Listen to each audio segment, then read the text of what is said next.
So let's read this question. The question says most stable carbocation among the following is, हमें बताना है most stable carbocation सब में से कौन सा हो जाएगा.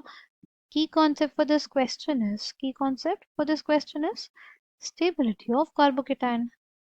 Stability of carbocation. बात करते हैं स्टेबिलिटी ऑफ कार्बोकेटायन की. तो कौन कौन से फैक्टर्स देखते हैं. देखो सबसे ज्यादा स्टेबलाइज कौन से होते हैं, जो हमारे मिसलेनियस कार्बोकेटायंस होते हैं. कौन से होते हैं, जो हमारे मिसलेनियस कार्बोकेटायंस होते हैं. कौन से मिसलेनियस कार्बोकेटायन, जैसे कोई ऐसा कार्बोकेटायन हो गया हमारे पास, ठीक, जिसमें जिसके बगल में एक लोन पेयर कंटेनिंग स्पीशीज हो, राइट. तो वो जो हमारा एटम होगा जिसके पास लोन पेयर है, वो कार्बोकेटायन के पास जो वेकेंट ऑर्बिटल होता है उसमें इलेक्ट्रॉन डेंसिटी दे देता है, जिसकी वजह से हमारा कार्बोकेटायन स्टेबल हो जाता है. ठीक. और कौन सा मिसलेनियस कार्बोकेटायन होता है, ऐसा कार्बोकेटायन हो अगर हमारे पास, इसमें क्या देखने को मिलता है, डांसिंग रेजोनेंस. इसमें देखने को मिलता है डांसिंग रेजोनेंस. ये जो पी बॉन्ड्स होती हैं, ठीक है, इसकी जो इलेक्ट्रॉन डेंसिटी है, ये अपनी इलेक्ट्रॉन डेंसिटी किसको दे देती है, वेकेंट ऑर्बिटल जो होता है, vacant P orbital of the carbocation. ठीक, ये सब हमारे पास क्या है, मिसलेनियस कार्बोकेटायंस है. तो मिसलेनियस कार्बोकेटायन सबसे ज्यादा स्टेबल होंगे. फिर हमारे पास रेजोनेंस स्टेबलाइज कार्बोकेटायंस आते हैं. ठीक. सबसे ज्यादा स्टेबल हमारे पास कौन से होते हैं, मिसलेनियस कार्बोकेटायंस.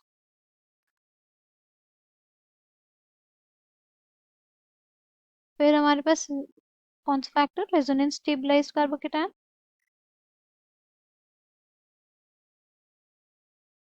Resonance stabilized carbocation. फिर हमारे पास हाइपोकॉन्जुगेशन की वजह से स्टेबलाइज्ड कार्बोकेटायन. और लास्ट में इंडक्टिव इफेक्ट की वजह से स्टेबलाइज्ड कार्बोकेटायन. लास्ट में किसकी वजह से, इंडक्टिव इफेक्ट की वजह से स्टेबलाइज्ड कार्बोकेटायन. ठीक है.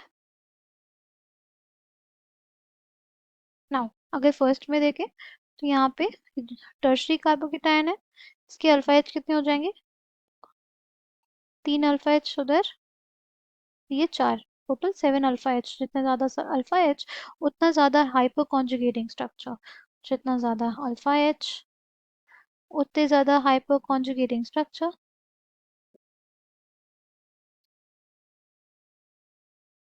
हाइपर कॉन्जुगेटिंग स्ट्रक्चर उतनी ज्यादा स्टेबिलिटी, उतनी ही ज्यादा क्या, स्टेबिलिटी.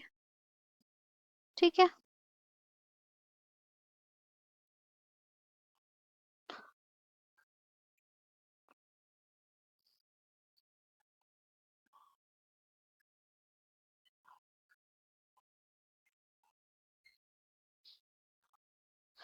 ठीक. नेक्स्ट की बात करते हैं. नेक्स्ट हमारे पास है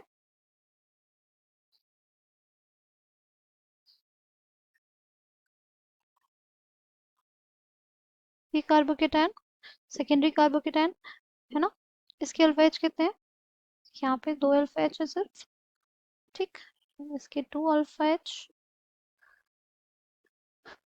और यहाँ पे एक अल्फा एच होगा, तो टोटल 3 अल्फा एच हो जाएंगे इसके, राइट. ये एक अल्फा एच इसका यहाँ पे, और ये 2 अल्फा एच, टोटल इसके 3 अल्फा एच. 3 अल्फा एच वजह से ये स्टेबलाइज होगा, राइट.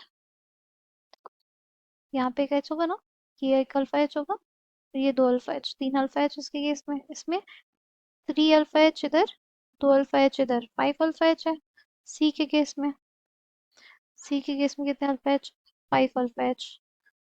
ठीक. लास्ट डी के केस में कितने अल्फा एच जाएंगे, सिर्फ एक अल्फा एच. जितने ज्यादा अल्फा एच होते हैं उतनी ज्यादा स्टेबिलिटी होती है, राइट. तो हमें स्टेबिलिटी सबसे ज्यादा किसकी देखने को मिलेगी, फर्स्ट वाले की, क्योंकि इसके maximum number of alpha H थे. कौन सा ऑप्शन करेक्ट हो जाएगा, option A. I hope you understood. Well thank you all the